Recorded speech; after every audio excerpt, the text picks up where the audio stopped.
요단강 건너편에 화려하게 베는 집, 나를 위해 예비하신 집일세.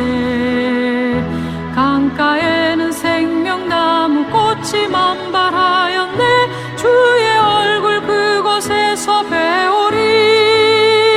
주의 얼굴 배우리. 주의 얼굴 배우리. 슬픔 하나도 없고 금빛 찬란한 데서 구속하신 주의 얼굴 배우리. 주가 내게 부탁하신 모든 역사 마친 후 예비하신 그곳에서 쉬겠네. 성도들이 주의 영광 할렐루야 부를 때 나의 음성 그 노래에 합하리. 주의 얼굴 배우리. 주의 얼굴 배우리. 슬픔 하나도 없고 금빛 찬란한 데서 구속하신 주의 얼굴 배우리.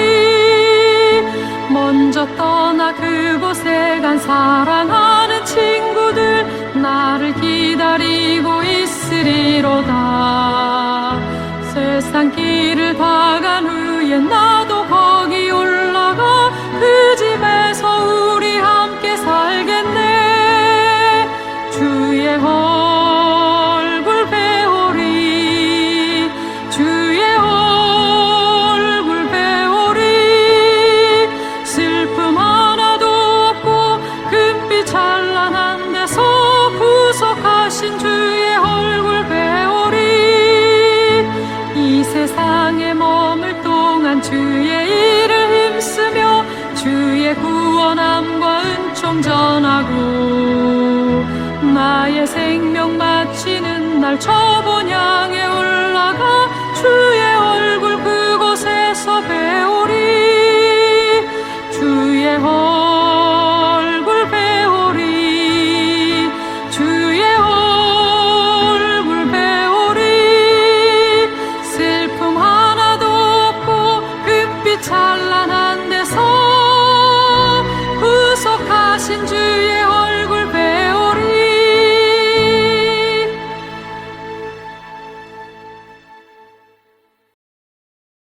예, 오늘은 5월의 셋째 주입니다.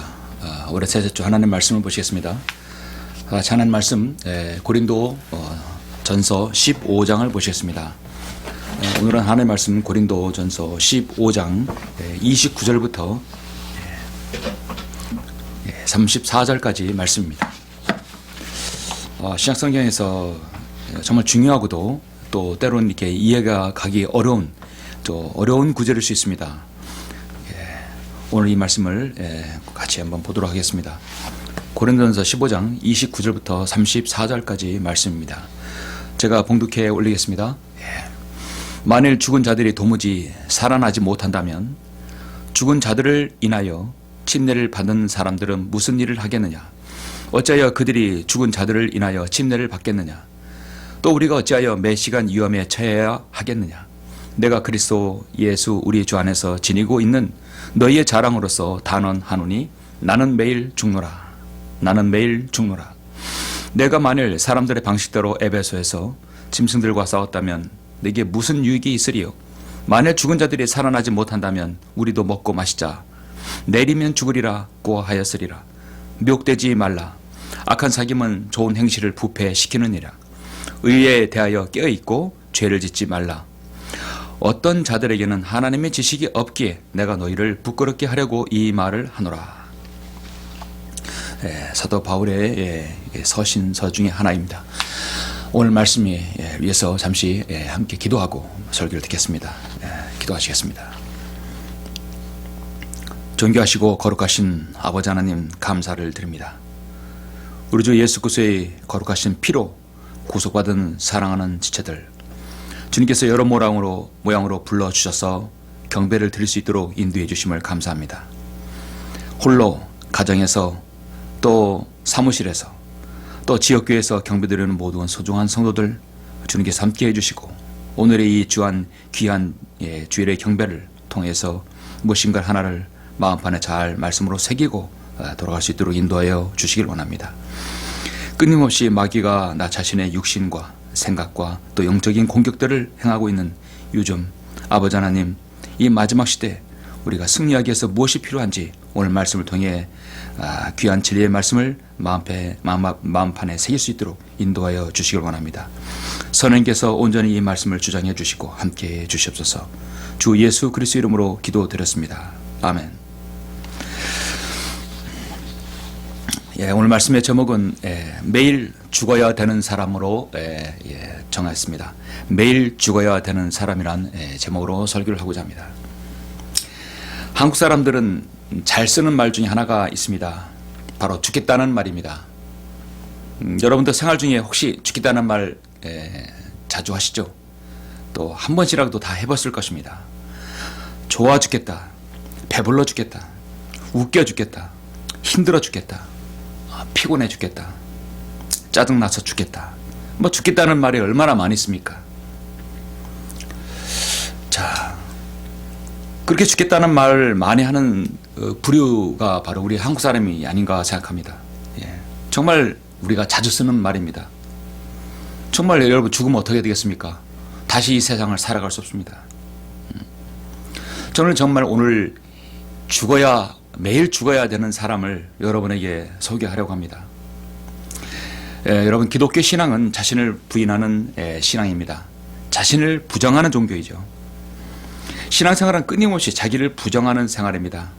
옛 생각을 부인하고 세상 것, 세상 욕심을 계속적으로 부정하고 동시에 예수 그리스도 안에 있는 새로운 생을 계속해서 추구하고 그를 바라는 것이 바로 기독교의 신앙입니다. 우리 주님께서도 말씀하셨습니다. 마태복음 16장에서 24절에서 누구든지 나를 따르거든 자기를 부인하라고 말씀하십니다. 그리고 자기 십자가를 지고 나를 따르라고 분명하게 말씀합니다. 십자가가 무엇입니까? 또 자기를 부인하는 것은 무엇입니까? 여러분 곰곰이 생각해 보셨습니까? 자기를 부인하는 것 참 힘든 일입니다. 십자가를 지는 것 참으로 힘든 일입니다. 자기를 죽이고 부정하는 것은 신앙생활의 기본이죠. 여러분은 지금 주일 경배를 드리고 있습니다. 하나님 말씀을 듣고 있습니다. 교회에 가기도 하고 여의치 않으면 가정에서 예배를 여러분 드리고 있습니다. 우리는 왜 예배를 드리고 말씀을 배웁니까? 그 이유는 무엇입니까? 진리의 지식을 배우기 위함입니다. 또 주님의 재림의 신앙을 내 스스로 고치시키기 위해서도 필요합니다. 한편으로는 우리는 하나님의 말씀을 통해서 내가 죽기 위함입니다. 우리는 죽는 훈련을 하기 위한 것이죠. 어제도 죽고 오늘도 죽고 내일도 죽기 위해서 날마다 죽기 위해서 우리는 훈련하러 말씀을 듣는 것입니다. 이것이 바로 기독교 신앙이고 주님께서 가르치신 신앙입니다. 세상 사람들이 살아가는 원리를 보면 크게 두 가지가 있습니다. 이익의 원리로 살아가는 사람들입니다. 아주 낮은 수준의 사람들이죠. 이익이 나면 행하고 손해가 나면 하지 않는다는 것이죠. 심지어 이익이 나면 악도 서슴지 않고 실행하는 것이죠. 모든 것을 자신의 손익계 계산서에 따라서 실행하는 사람들입니다. 두 번째는 그것이 옳으냐 그르냐 원리로 살아가는 사람들입니다. 옳다 그르다는 것이죠. 그것이 보기에 자기네 판단에서 정의에 옳고 옳으면 행하고 그르면 행하지 않는 것입니다. 이런 부류의 사람들은 이익에 따라 사는 사람들보다 약간의 높은 수준의 삶을 살아가는 사람들이죠. 그러면 여러분은 어떤 사람들입니까? 여러분은 이익에 따라 사는 사람들입니까? 아니면 옳고 그름에 따라 사는 사람들입니까? 근데 그 옳고 그름이 기준이 무엇입니까? 여러분은 옳고 그름에 따라서 또 이익에 따라서 사는 사람들 아닙니다. 여러분은 기독교 신앙으로 살아가는 사람입니다. 좀 다른 차원에서 살아가는 사람들이 바로 그리스도인이고 성경대로 믿는 그리스도인입니다. 예를 들어서 어떤 사람들이 여러분의 뺨을 한 명 때렸습니다. 한 대 때렸을 때 옳고 그름의 원리로 사는 사람은 왜 때리냐고 따지고 또 필요하면 나도 반격하고 때립니다. 그래야 정의가 세워지기 때문입니다. 그러나 십자가의 원리로 살아간 사람이라면 어떤 사람이 내 뺨을 때렸다고 한다면 그럴 때 주님의 말씀을 기억하고 그 사람을 살리기 위해서 또 그 사람의 잘못된 것을 바로 잡아주기 위해서 내 왼뺨도 돌려대는 것이 바로 십자가의 원리로 살아가는 사람입니다. 그것이 바로 성경을 믿는 사람들이죠. 십자가의 원리라는 바로 다른 사람에게 은혜를 베푸는 사람입니다. 자비를 베푸는 사람입니다. 분명히 잘못된 것을 인지하고 그 사람과 은혜와 자비를 베푸는 것이죠. 왜 은혜를 베푸는 것인가요? 내가 십자가의 은혜를 베풀어서 십자가의 은혜로 구원받았기 때문입니다. 2000년 교회사에서 가장 예수 그리스도를 잘 믿고 모범적으로 주님을 따랐던 한 사람이 있었습니다. 그 사람은 바로 사도 바울입니다. 그가 세상에 있을 때 늘 하는 말은 나는 죽어야 한다. 나는 매일 죽는다라고 말했습니다. 여러분도 저를 따라 죽어야 합니다. 저를 따릅니다. 따라야 합니다. 그렇게 말했습니다. 거듭나지 못한 세상 사람들은 도저히 이해가 할 수 없는 것이죠. 그래서 서신서를 읽고 나면 정상적인 그리스도인이 생각하고 묵상하는 것은 그래 나도 죽어야 해. 나도 죽어야 해. 맞아. 나도 오늘도 내일도 날마다 죽어야 해. 여러분의 이 죽음은 우리의 죽음이 아니죠. 육신의 죽음이 아니죠. 어떤 죽음을 말씀하는 것일까요? 그것이 바로 오늘 설교의 핵심입니다. 진정으로 인생을 사는 사람은 지혜로운 삶을 살아야 합니다. 그것은 인간에게 모두 끝이 있다는 것을 알아야 합니다. 우리의 생은 언젠가 끝이 있습니다. 내가 살아가야 할 날이 얼마 남지 않았는가를 우리는 늘 생각해야 합니다. 때로는 주님께서 우리를 부르시면 우리는 올라갈 준비도 해야 합니다. 그러므로 나 자신은 얼마나 연약한 존재이고 하나님을 바라볼 수밖에 없는 그런 존재인지를 알아야 되는 것이죠. 오늘날 이 마지막 시대, 미혹을 들끓는 시대에 우리는 오늘 이 말씀을 통해서 나 자신이 정말 사도 바울의 고백대로 내가 그리스도 예수 안에서 지니고 있는 너희의 자랑으로 단언하노니 나는 매일 죽노라. 정말 여러분도 매일 죽는 그런 계기가 됐으길 저는 바라는 것입니다. 오늘 본문의 말씀은 고린도전서 15장입니다. 고린도 15장은 일명 부활의 장입니다. 그리스도 안에서 죽은 자들은 먼저 살아나고 살아남아있는 우리도 주님께서 우리를 부르시면 우리도 올라간다는 그 귀한 말씀이 바로 이 고린도전서 15장 여러분 51절, 52절, 53절에 있죠. 너무도 잘 아실 말씀입니다. 그리고 고린도전서 15장 3, 4절에도 복음의 진수를 제시하고 있습니다. 복음의 진수를 볼 수 있죠. 내가 받은 것을 먼저 너에게 전달하였나니 이는 성경대로 그리스도께서 우리를 이 죄들 인하여 죽으시고 장사되셨다가 성경대로 셋째 날에 다시 살아나셨다는 이 복음의 정의를 바로 여기서 내리고 있습니다. 모든 그리스도인의 소망, 죽음과 사망을 이기는 승리의 휴거의 희열을 볼 수 있고 너무도 참으로 정말 금과 옥조 같은 그런 말씀이 다 여기에 있는 것입니다. 저는 그 중에 오늘 말씀 본문을 29절부터 34절까지 정했습니다. 이것은 바로 그리스도인이 죽음에 대한 것입니다. 육신의 죽음이 아니라 어떤 죽음일까요? 나 자신의 옛 자아의 죽음입니다. 오늘 본문을 통해서 순례자의 삶을 사는 모든 성도에게는 어떻게 살아야 할지를 분명히 보여줍니다. 사도 바울 서신서를 어디를 보든지 자신의 삶이 그리스도와 함께 할 때만이 의미가 있음을 말합니다. 우리도 마찬가지입니다. 예수 그리스도와 함께하고 주님 말씀을 따를 때만이 삶의 의미가 있습니다. 사도 바울은 예수님과 그리스도와 함께 먼저 영광을 생각하기보다는 고난을 먼저 말했습니다. 그리고 고난을 따르기 위해서 고난을 실현하기 위해서 무엇을 어떻게 낮아지고 주님을 섬겼다고 고백하고 있습니다. 십자가는 여러분 그리 편안하고 좋은 안락한 용어가 아닙니다. 고난과 형틀과 고통과 죽음을 연상케 하는 것이죠. 갈라디아서 6장 14절에서 그러나 나에게는 우리 주 그리스도의 십자가 외에는 결코 자랑할 것이 없다고 사도 바울은 말했습니다. 그로 인하여 세상이 나에게 십자가에 못 박히고 나도 세상에 그러하니라 했습니다. 오늘 본문의 29절부터는 한국교회 대다수의 목사들은 물론이요 수많은 성경 주석가들이 걸려 넘어지는 구절이 바로 29절에 있습니다. 사도 바울은 본문에서 나는 매일 죽노라고 말한 것처럼 자신을 죽이는 것이 신앙의 본질입니다. 나는 날마다 죽는다는 말씀을 매일매일 나 자신을 억제하고 선한 경주를 하는 것을 말하는 것이죠. 빌립보서 2장 5절부터 8절 이하를 보면 너희는 너희 안에 이 생각을 품으라 곧 그리스도 예수 안에도 있는 생각이라. 그는 하나님의 형체로 계심으로 하나님과 동등하게 되는 것을 탈취라 생각하지 아니하셨으나 오히려 자신의 영예를 버리고 종의 형체를 입으시어 사람들의 모습을 취하셨느니라.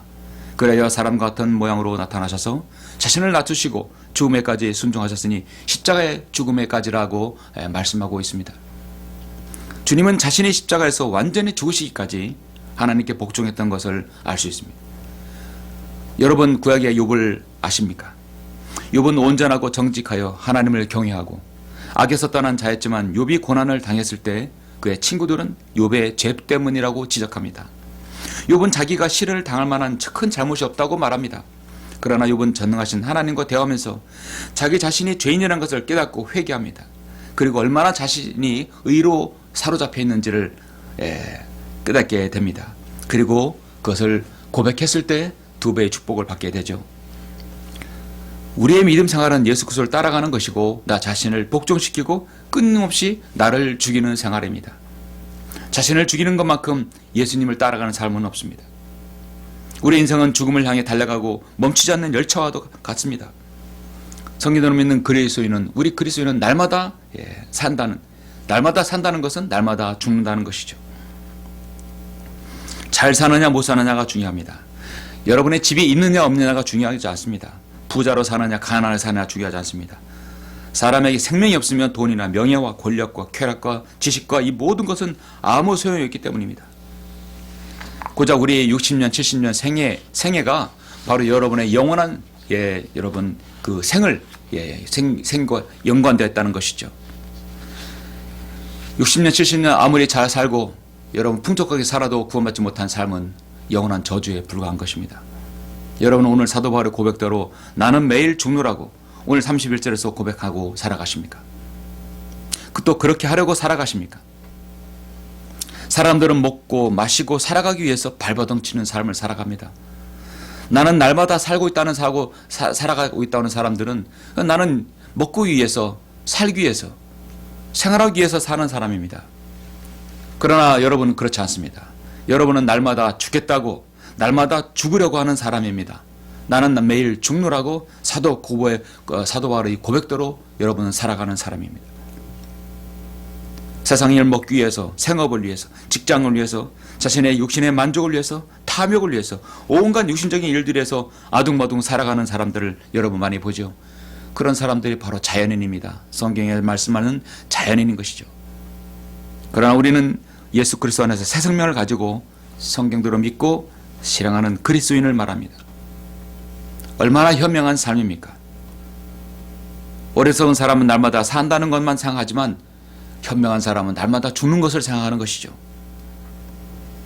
여러분이 내 고집 부릴 것 다 부리고 자존심 세울 것 다 세우고 명예나 체면 얻을 것 다 얻고 싸울 건 다 싸우고 하고 싶은 거 다 하고 그러면 여러분이 어떻게 죽는 것입니까? 죽지 못하고 그냥 사는 것입니다. 철저하게 자기를 부인하지 않는 것입니다. 누릴 거 다 누리고 싸울 거 다 싸우고 세상 사람들과 그렇게 산다면 무슨 자유가 있겠습니까? 그리고 그리스도인이라고 한다면 무리만 그리스도인인 것이죠. 그러므로 우리는 기억해야 합니다. 신앙생활은 나를 부인하고 십자가를 지는 것입니다. 그리고 내가 오늘 말씀처럼 매일 죽는 것입니다. 저는 매일 죽어야 되는 사람에 대해서 오늘 말씀을 통해서 2가지를 여러분에게 말씀을 드리겠습니다. 첫째로 자신의 옛사람을 죽이는 사람입니다. 매일 죽어야 되는 것은 가장 중요한 것은 자신의 옛사람을 죽여야 됩니다. 사람은 육체와 그 안에 혼과 영이 있습니다. 늘 이 삼중성을 가지고 있기 때문에 이것이 분리가 되면 사람 죽는 것이에요. 육체가 죽게 되면 혼과 영은 육체를 떠나게 되는 것입니다. 여기서 자신의 옛사람을 죽이는 것은 무엇입니까? 자신의 옛 성품을 죽이는 것입니다. 어느 교회 주일학교 성사님이 아이들에게 성경을 가르치고 있었습니다. 성사님 아이들에게 질문을 합니다. 얘들아, 천국에 가려면 어떻게 해야 하니? 한 아이가 손을 들고 말합니다. 네, 선생님 먼저 죽어야 합니다. 자, 여기에는 많은 함축적인 말이 의미가 있을까요? 아이는 단순히 그 죽는다는 것을 어떤 죽음을 말할까요? 육신의 죽음을 말하겠죠. 그 어린아이가 무엇을 알겠습니까? 자신의 옛사람을 죽이는 것을 알겠습니까? 참으로 의심장한 말입니다. 맞는 말이기도 하지만 성경대로 말하면 하늘나라 가면 먼저 육신의 죽음이 있어야 가능한 것, 역설적으로 진리입니다. 그러나 성경이 주님의 말씀대로 또 사도 바울의 따름으로 사도 바울의 말씀으로 따른다면 우리는 죽어야 합니다. 무엇이 죽어야 됩니까? 오늘 본 말씀 다 같이 보시겠습니다. 29절 30절 만일 죽은 자들이 도무지 살아나지 못한다면 죽은 자들을 인하여 침례를 받는 사람들은 무슨 일을 하겠느냐? 어찌하여 그들이 죽은 자들을 인하여 침례를 받겠느냐? 또 우리가 어찌하여 매 시간 위험에 처해야 하겠느냐? 여러분 혹시라도 여러분이 성경대로 믿는 그리스도인이 아니고 여러분이 일반 또 교회에 다니신다고 한다면 여러분이 알고 있는 성경을 잘 알고 있는 사람들, 전도사나 목사나 강도사나 또 여러분 성경을 잘 알고 있는 지인이 있다고 한다면 이 고린도전서 15장 29절 30절을 한번 물어보십시오. 이 말씀을 잘 해석할 수 있다면 그 사람은 정말 성경을 잘 아는 사람입니다. 오늘날 한국교회의 대다수 90% 이상이 29절 30절을 잘 해석하지 못합니다. 정말 아주 중요하고도 쉽고도 중요한데 이걸 알지 못하면 완전 빵점입니다. 알면 100점이고 모르면 빵점인 것이죠. 여러분 29절 너무도 중요한 말씀입니다. 매우 주의가 필요한 말씀입니다. 그리스도인이 나는 매일 죽노라고 한다면 그 사람은 예수 그리스도의 피로 구속받은 사람이고 또 주님의 명령이며 주님의 두 가지 실행인 물침례, 주의 만찬에 순종하는 사람인 것입니다. 침례와 주의 만찬에 순종하는 사람입니다. 구원받은 사람은 여러분 침례에 순종합니다. 여러분은 구원받은 이후에 물침례를 받았습니까? 한마디로 침례에 순종하셨습니까? 공개적으로 나는 다른 사람 앞에서 예수 그리스도를 믿고 구원받았다라고 공개하면서 여러분의 담임 목사나 또 침례자로부터 여러분 침례를 받으셨다고 한다면 여러분 기억을 한번 떠올리시길 바랍니다. 침례를 받을 때 침례자는 여러분에게 무엇이라고 먼저 묻습니까? 여러분이 자세를 갖추면 침례자 목사님은 누구누구 형제님, 누구누구 자매님이라고 부릅니다. 그럼 예라고 대답합니다. 형제는, 자매는 주 예수 그리스도의 보혈로 제사함 받고 구원받은 것을 확신하십니까? 그러면 당연히 아멘이라고 하겠죠. 그러면 침례자는 다음과 같이 말합니다. 그렇다면 나는 형제의 또 자매의 고백에 따라 아버지와 아들과 성령의 이름으로 침례를 줍니다. 형제는 예수 그리스도와 함께 십자가에 죽었고 이제 장사되었으며 이때 물에 잠깁니다. 그리고 즉시 이렇게 세우면서 주님과 함께 부활하셨습니다 라고 합니다. 자, 핵심은 이제 형제는, 자매는 예수 그리스도와 함께 십자가에 죽었고 이제 장사되었으며 그리고 즉시 일으켜서 세우면서 주님과 함께 부활하였습니다 라고 말하는 것입니다. 그 당시에 자기가 침례 받을 때는 그런 말이 잘 안 들릴 수도 있어요. 뭐 정신이 없다 보니까 안 들릴 수 있습니다. 그러나 분명한 것은 침례자는 그렇게 말합니다. 성경대로 믿고 실행하는 정말 참다운 성경 침례자는 당신은 예수 그리스도와 함께 십자가에서 죽었고 장사되었으며 물에 잠기고 즉시 일으키 세우면서 주님과 함께 부활했습니다라고 말하는 것입니다. 침례에 순종한다는 의미는 세 가지 의미가 있습니다.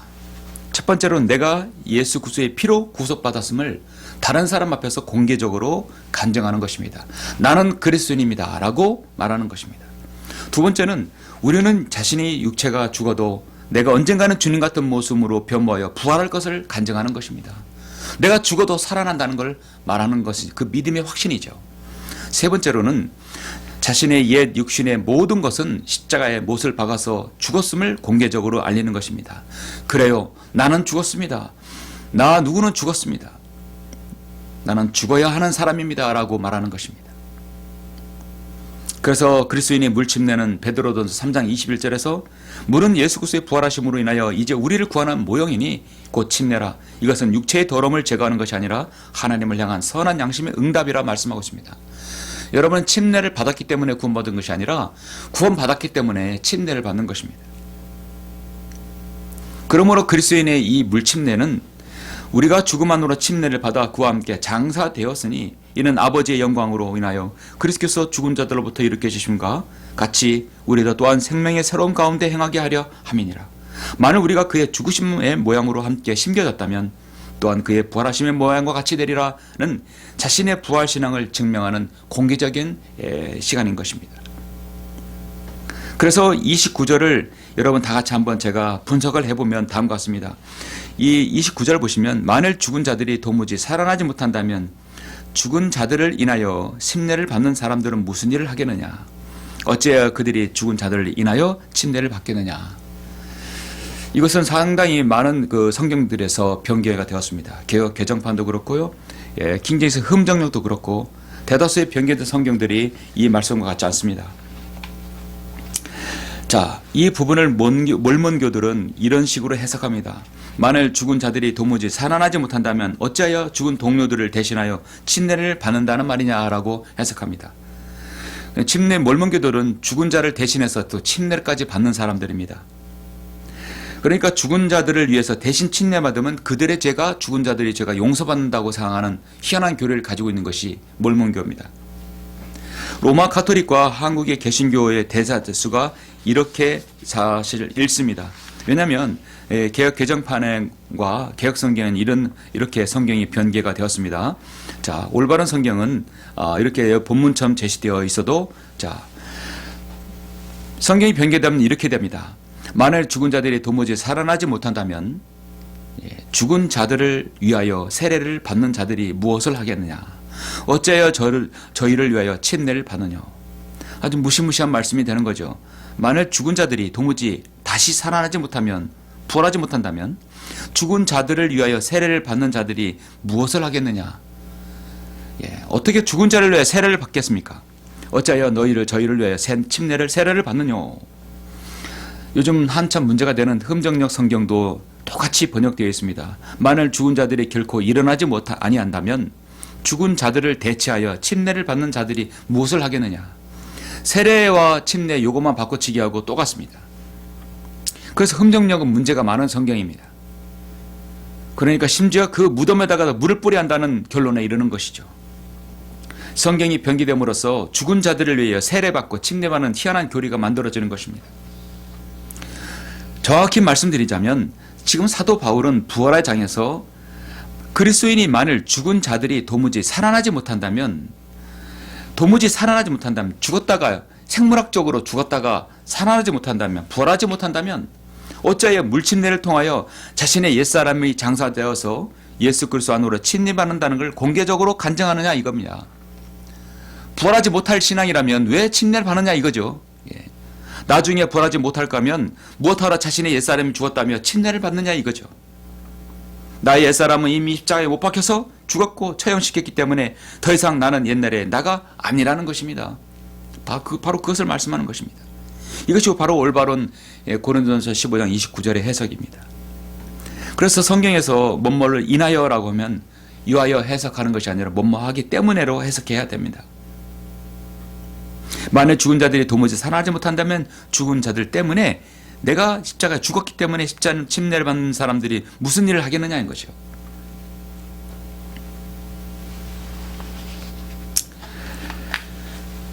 성경은 사도 바울 선 여러 부분에서 우리의 옛성품과 새성품에 대해서 말씀하고 있습니다. 나의 옛성품은 죽었고 예수 그리스도 안에 새성품은 살았다는 것이죠. 그러므로 끊임없이 발현되고 튀어나오는 나의 옛성품을 죽여야 한다는 것입니다. 이것을 사도 바울이 나는 매일 죽노라고 말씀하고 있는 것입니다. 로마서 6장에서 불의의 병기와 의의 병기가 나오죠. 로마서 7장에서는 죄의 법과 하나님의 법이 나옵니다. 로마서 8장에서는 죄와 사망의 법이 나오고 성령의 법이 나옵니다. 끊임없이 반복한다는 것이죠. 고로새서 3장 5절 11절, 에베소서 4장 22절 24절에서는 옛사람과 새사람이 반복합니다. 고린도후서 4장 14절부터 18절에서는 또 겉사람과 속사람이 반복합니다. 이렇듯 용어는 다르지만 끊임없는 낫, 옛 자아와 새성품이 갈등하는 것이죠. 오늘날 한국교회에서 이 귀한 구절을 가지고 만일 죽은 자들이 도무지 살아나지 못한다면 죽은 자들을 위해 세례받는 자들이 무엇을 하겠느냐? 어찌하여 저희를 위하여 세례를 받느냐? 또 어찌하여 우리가 때마다 위협을 무릅쓰리라고 이렇게 바꿔버리면 어떠한 구절도 이해할 수가 없는 것입니다. 그래서 이 고린도전서 15장 29절의 말씀을 다른 말로 다른 거로 쉽게 해석하자면 바로 갈라디아서 2장 20절을 말씀하는 것이죠. 내가 그리스도와 함께 십자가에 못 박혀 있으나 그럼에도 나는 살아 있노라.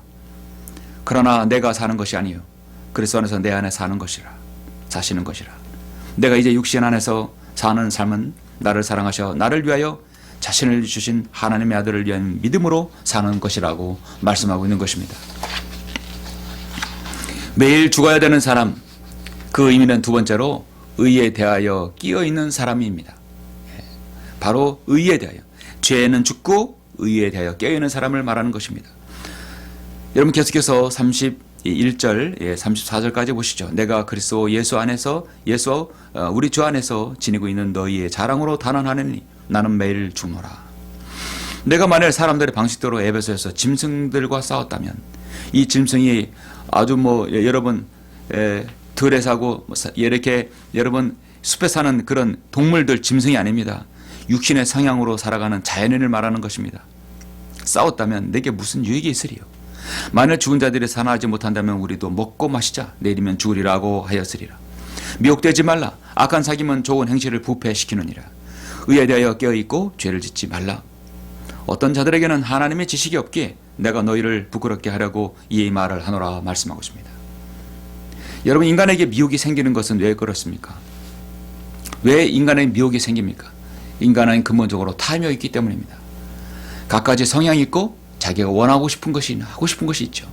그 하고 싶은 것이 성경에서 반복하고 반대되는 것이 생깁니다. 인간은 늘 곁길로 가게 되어 있습니다. 인간은 가만 놔두면 다른 길로 가게 되어 있어요. 그게 바로 인간입니다. 골로새 3장 5절에서 그러므로 땅에 있는 너희의 지체를 죽이라. 곧 음행과 부정과 사욕과 악한 세욕과 탐심이니 탐심은 우상 숭배라고 말씀하고 있습니다. 이 고린도전서 3장 1절에서도 말씀하고 있죠. 형제들아 내가 너에게 영적인 사람에 대하는 것처럼 말할 수 없어서 육신적인 사람 즉 그리스도 안에서 어린 아기들을 대함과 같이 하노라. 그리스도인은 영적인 그리스도인이 있고 육신적인 그리스도인이 있다고 말씀하고 있습니다. 이 영적인 사람이 신령한 자가 아닙니다. 영적인 사람이죠. 내가 너희를 젖으로 먹이고 고기로 먹이지 아니하였으니 이는 너희가 지금까지 소화시킬 수 없으며 아직도 그러하니라. 너희는 여전히 육신적인 사람이라. 사도 바울이 고린도 성도를 향한 말씀입니다. 너희는 여전히 육신적인 사람이라. 너희 가운데 시기와 다툼과 분열이 있으니 어찌 너희가 육신이 적이 아니며 사람을 따라 행하는 자가 아니랴. 아니리요. 우리 그리스도인은 구원받다 할지라도 육신의 성향으로 갈 수 있고 영적인 방향으로 갈 수 있습니다. 중요한 것은 내가 자신이 오늘 하는 말씀처럼 미혹되느냐 미혹되지 않느냐, 또 악한 사귐으로 좋은 행실을 부패시키느냐 부패시키지 않느냐가 중요합니다. 미혹은 가장 큰 미혹은 세상에서 무엇입니까? 돈과 탐욕에 대한 것이죠. 디모데전서 6장 10절에서 돈을 사랑하는 것이 모든 악의 뿌리라고 말씀합니다. 이것을 욕심내는 어떤 사람들이 믿음에서 떠나 방황하다가 많은 슬픔으로 자신을 찔렀도다. 그러나 오 하나님의 사람이 너는 이것을 피하라. 돈을 사랑하게 되면 돈을 급히 벌고 싶은 마음으로 인해서 그 돈에 의해 종이 되고 끌려간다는 것이죠. 오늘 마지막 시대에 사탄이 정말로 세상에 있는 많은 사람들, 육체의 만족을 위해 탐욕하는 사람들 마음대로 써먹고 있는 시대입니다. 정말 마지막 시대에 발악을 하고 있습니다. 사탄은 인간을 재미로 시작되는 것들을 발로 들어놓다가 마지막 마귀의 틈을 내어주어서 그것으로 완전히 정복당하게 합니다. 그걸 정복하게 되면 완전히 그것에 빠져나가지 못하게 되는 것이죠.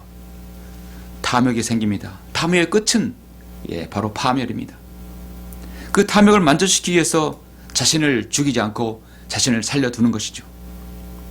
인간의 그악한 탐욕을 통한 범죄는 멈출 수 있는 것은 바로 죽음뿐입니다.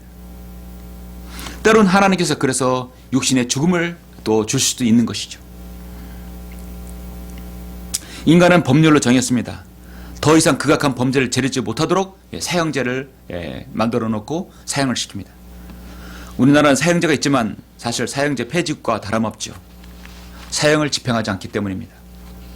지난 한 달 동안 여러분 이 나라를 정치권에서 모든 정치권에서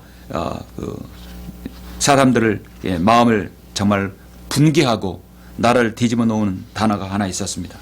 바로 그것은 검수완박입니다. 여러분은 이 단어가 무엇으로 들립니까?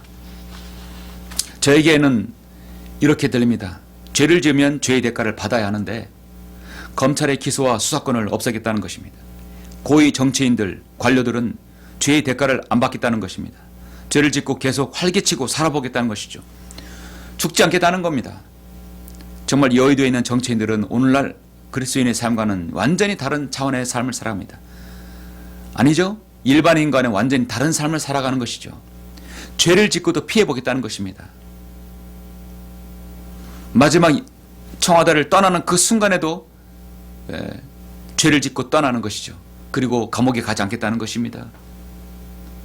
우리나라는 모든 면에서 첨단에 다니고 세계 1위가 많이 있지만 가장 후진을 면치 못하는 것이 바로 정치라고 봅니다.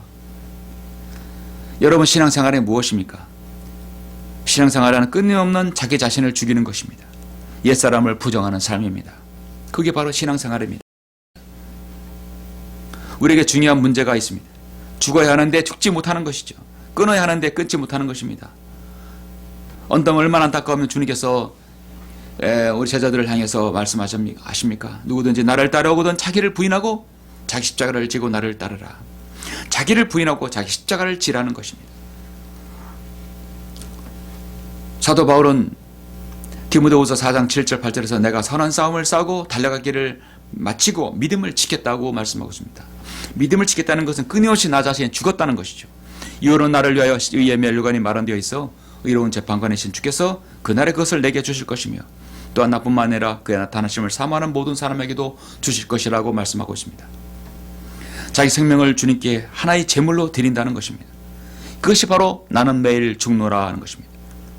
죽어야 진짜 하나님 앞에서 자신이 제물이 되는 것이죠.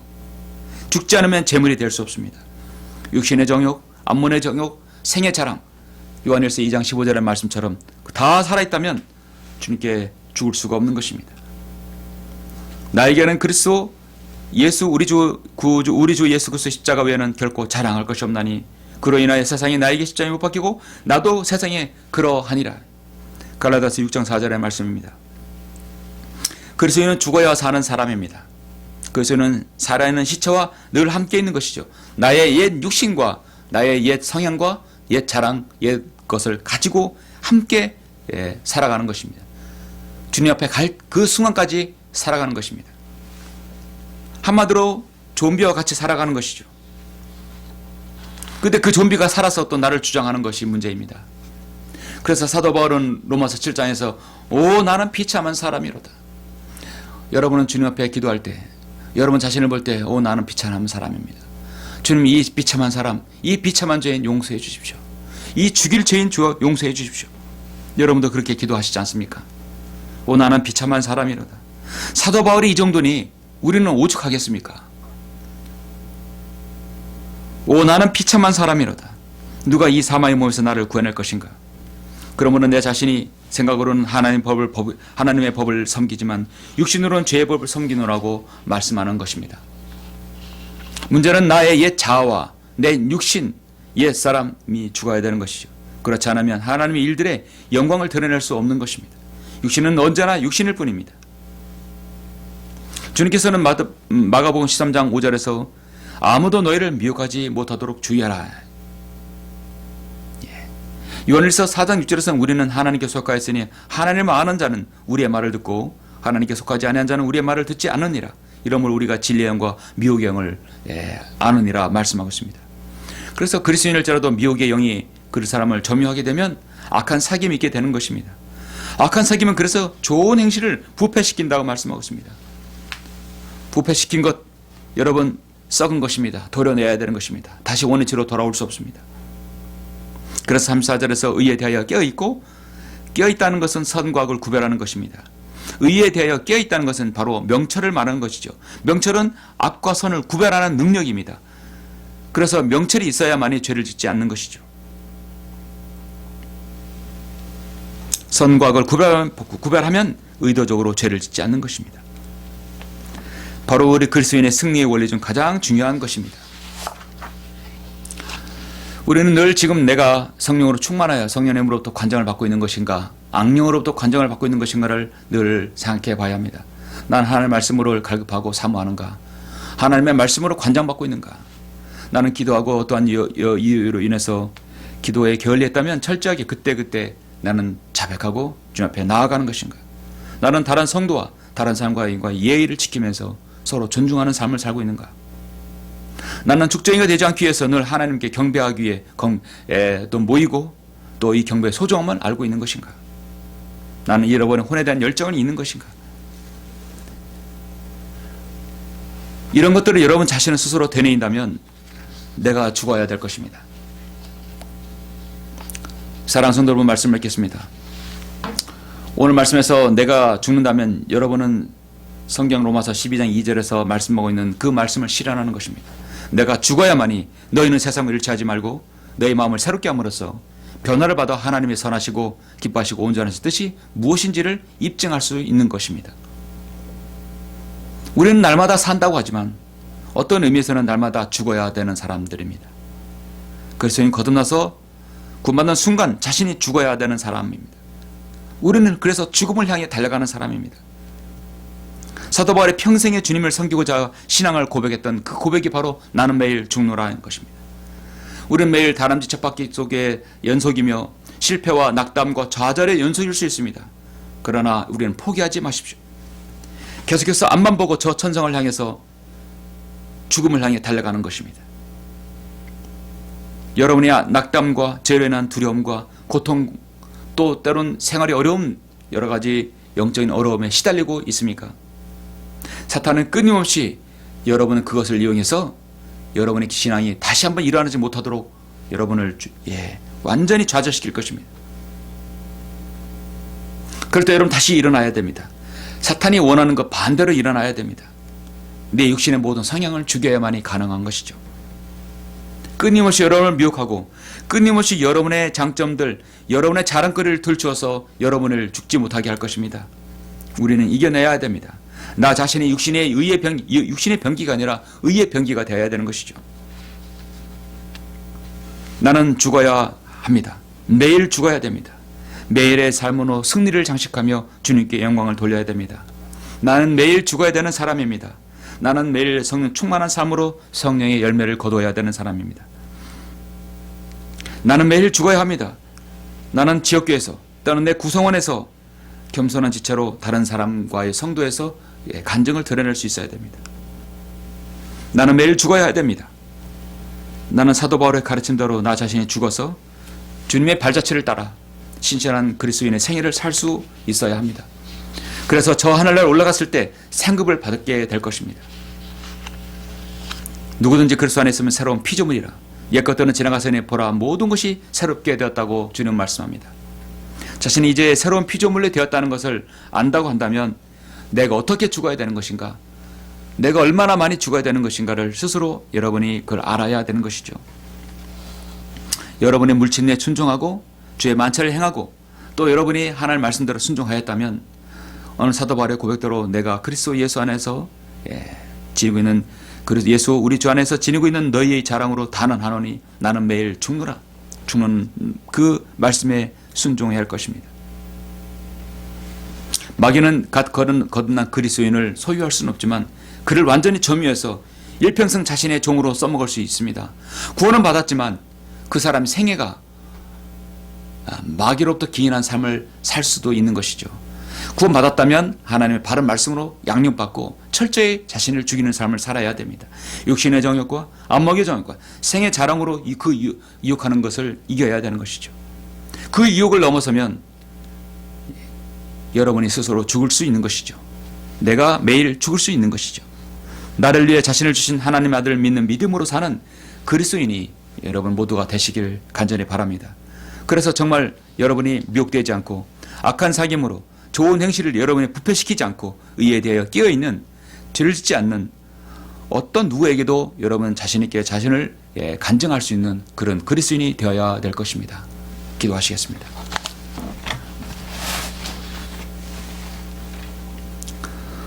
사랑이 풍성하신 아버지 하나님 감사합니다. 오늘 저희들에게 이 귀한 고린도전서 15장의 말씀을 주심을 감사합니다.